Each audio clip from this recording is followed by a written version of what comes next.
Bom dia, meus queridos. Mais uma EBD digital e desta vez nós queremos fazer uma pequena abordagem sobre os solteiros na Bíblia.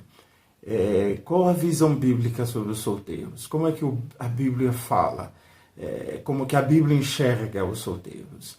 E nessa lição eu gostaria que nós olhamos o Velho Testamento, o Novo Testamento, a igreja primitiva e também considerar o nosso contexto moderno.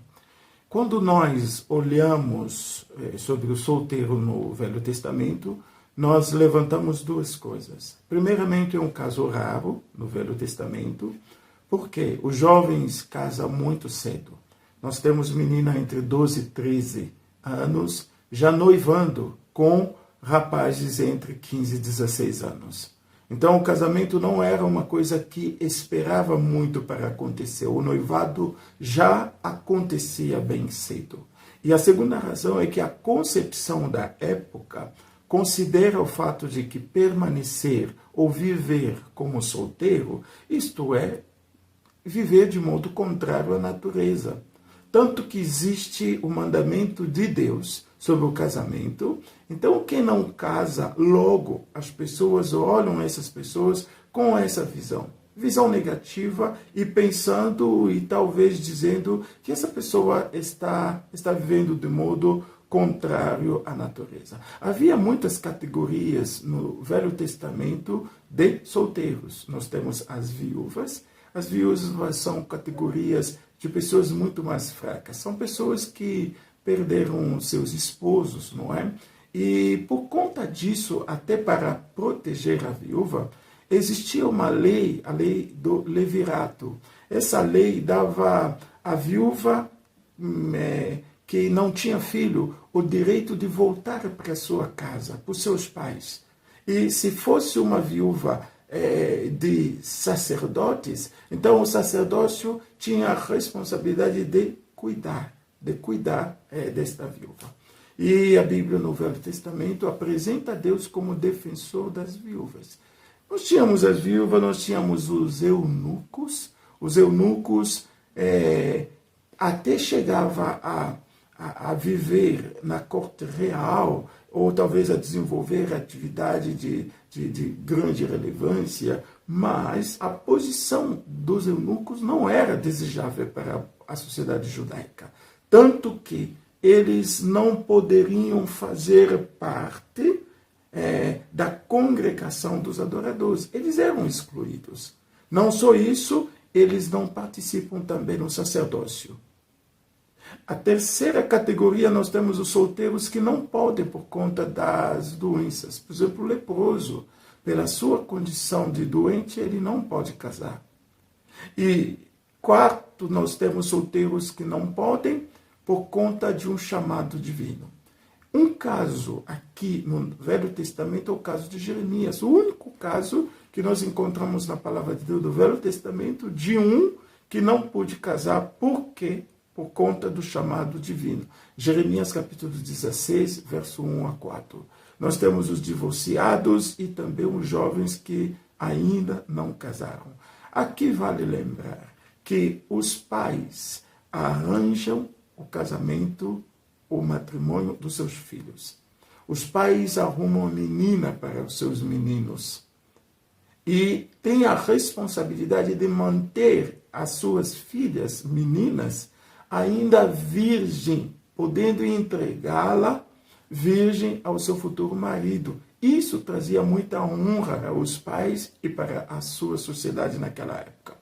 Fatos do Novo Testamento é que o casamento, sendo uma norma da sociedade judaica, era incomum, mesmo no Novo Testamento, o estilo de solteirismo.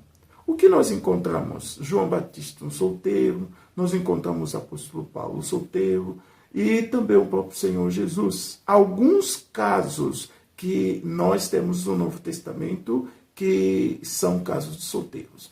Os textos que nós temos como bases, Mateus 19, verso 10 a 12, nós encontramos o Senhor Jesus falando a respeito e mais tarde nós voltaremos sobre esse texto. E também outro texto de base é 1 Coríntios capítulo 7, verso 7, e o verso 32 a 35, onde o apóstolo Paulo também dá uma orientação sobre esse estilo, sobre esta condição de solteiro. A igreja do primeiro século é uma igreja onde você encontra o solteirismo como uma exceção, mas não como um padrão. E a igreja do Novo Testamento também tem essa concepção, e nós encontramos aqui no primeiro século a mesma ideia. Temos pais da igreja como Orígenes no século III, que defende o celibato por conta das influências filosóficas. Daquela época, a filosofia grega, o gnosticismo, que deseja enaltecer o espírito e desvalorizava o corpo. Né? O espírito é bom, o corpo é mau. E também nós temos que olhar mais tarde o Agostinho, século V, que também valoriza a questão do celibato. Portanto, ele enxerga que o relacionamento de intimidade entre homem e mulher somente precisa chegar a filhos, e não mais do que isso. E se o homem e a mulher casados dentro do lar vivem as suas intimidades não no sentido da concepção, ele diz que são induções voluptuosas da lascívia. Mais tarde nós temos o Tomás de Aquino também, no século XII, que defende, apesar da honra que o casamento dá ou traz, o sexo conjugal é uma vergonha. Então você percebe que havia uma linguagem que defendia o celibato, mas foi partindo de concílios pequenos de igrejas locais, até o ponto, em 1123, no Concílio de Latrão, foi decidido que o celibato passa a ser obrigatório para os líderes da igreja. E aqui nós sabemos que ainda existia a igreja única, católica, romana. Não aconteceu ainda a reforma, portanto, aqui somente tem uma única igreja. O fenômeno de solteirismo, por exemplo, na sociedade moderna. Na sociedade moderna, eu levanto alguns aspectos. O primeiro aspecto que eu levanto é o fenômeno cultural e social chamado namoro. O namoro. O namoro é uma prática social moderna. Se você for perguntar para os velhos, para os idosos, eles vão dizer que o namoro do jeito vivido hoje não é aquilo que era nos tempos passados. Portanto, mesmo no contexto da nossa sociedade, o casamento continuava sendo um arranjo dos pais. E na nossa cultura moderna, tudo mudou, tudo virou de cabeça para baixo. Às vezes, os pais não têm nem a oportunidade de opinar, de se pronunciar pela decisão e as escolhas dos seus filhos. Isso tem acontecido. Mas, antigamente, que não era assim. Aí que está o problema. A confusão entre o amor e a paixão. As pessoas dizem que se amam, mas na verdade não é verdadeiramente o amor, é uma paixão. A influência da televisão e da internet é a indústria da pornografia.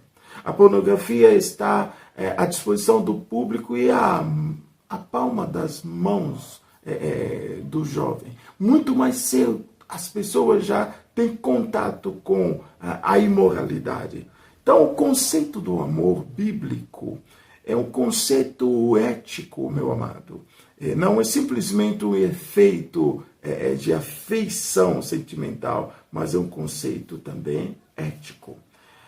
E o segundo elemento moderno que nós consideramos é o fenômeno de ficantes, não é? Quando se delibera o sexo antes do casamento. Os últimos tempos registram crescimento marcante marcante de pessoas vivendo juntos sem compromisso, marcante de coabitação sem casamento, ok? Na concepção judaica, a atividade sexual pré-marital de uma mulher considerada como prostituição. Então, quando uma mulher se envolvia em ato sexual, já era considerado como uma prostituição.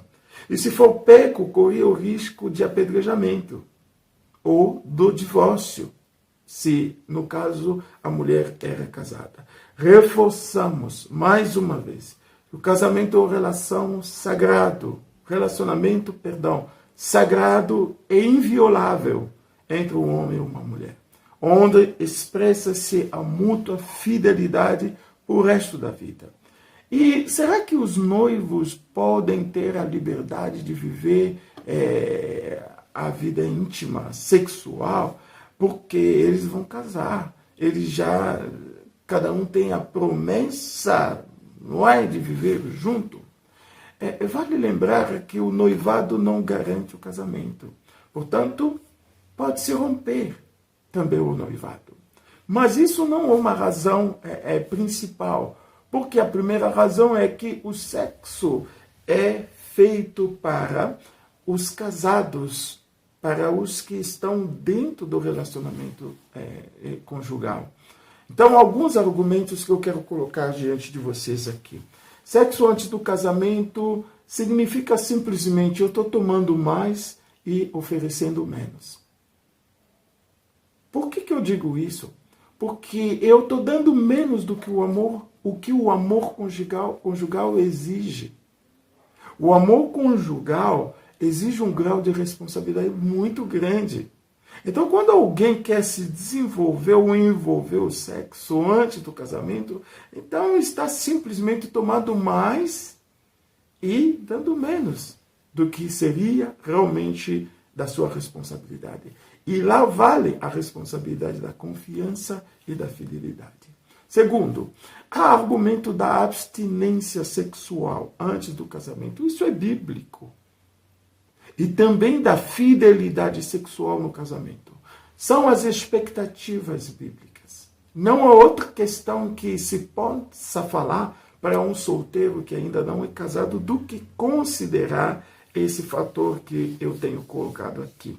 O solteiro deve evitar tudo, isto é, evitar tudo que pode levar a um envolvimento na impureza, na imoralidade ou no pecado. Então, isso é importante, tanto quanto as mulheres jovens, solteiras, precisam demonstrar recato na aparência, não é? Precisam se vestir de modo que lhe dê honra e respeito, e também exercer autocontrole. Terceiro elemento é o jugo desigual. Paulo fala em 1 Coríntios 7,39, quando um crente vai querer envolver em casamento com uma pessoa que não é crente. Então, não é uma recomendação, não. É inclusive uma proibição, porque há muitas consequências que nós corremos por talvez envolver-se junto com uma pessoa que não professa a mesma fé do que nós. E as leituras bíblicas para encerrarmos. A primeira leitura, Jesus fala em Mateus 19, 10 a 12, levantando uma questão importante. Qual que é a questão importante? Ele diz que tem pessoas que são feitas para ser solteiros. E ali, no caso, ele está falando de eunuco. Mas não de maneira totalmente literal. Mas ele está dizendo que há pessoas que podem ser solteiros, mas também há pessoas que podem sim ser casados. Quem pode aceitar isso, que aceite. Então Jesus está dizendo assim, que eu reconheço que o celibato é bom para alguns, para quem é capaz de poder aceitar essa condição. Isto se puder se abster voluntariamente de se casar. No livro de 1 Coríntios, capítulo 7, verso 7, o apóstolo Paulo, abordando a questão do celibato, e apresentando isso como dom da parte de Deus. Significativamente, Paulo considera o casamento e o solteirismo como dom de Deus. Cada estado é um presente da parte do Senhor. Esta concepção do apóstolo Paulo é uma grande revolução diante da mente judaica daquela época, e inclusive dos discípulos do primeiro século. Todavia, através dessa ideia, nós entendemos que Paulo reconhece que alguns têm o dom para casamento e outros para o celibato, mas ninguém tem o dom de imoralidade, por exemplo, imoralidade sexual. Então, os casados devem viver fielmente com o seu cônjuge, os solteiros devem viver fielmente a sua vida de celibatário. Quando ele fala ao Timóteo, ele escreve que a proibição do casamento é uma das doutrinas dos demônios. Isso simplesmente para que fique evidente que, embora o solteirismo seja um estado positivo no qual os cristãos têm liberdade de permanecer e ainda não são casados, é errado adotar o estilo de solteiro sem a própria vontade, sem uma revelação, sem uma visão assim da vida. E, finalmente, para que nós terminemos o versículo 32 a 35, o apóstolo Paulo mostra que o solteirismo precisa promover a plena consagração ao Senhor. O solteiro tem potencial de agradar a Deus com menos distração. Aquele que é solteiro cuida das coisas do Senhor.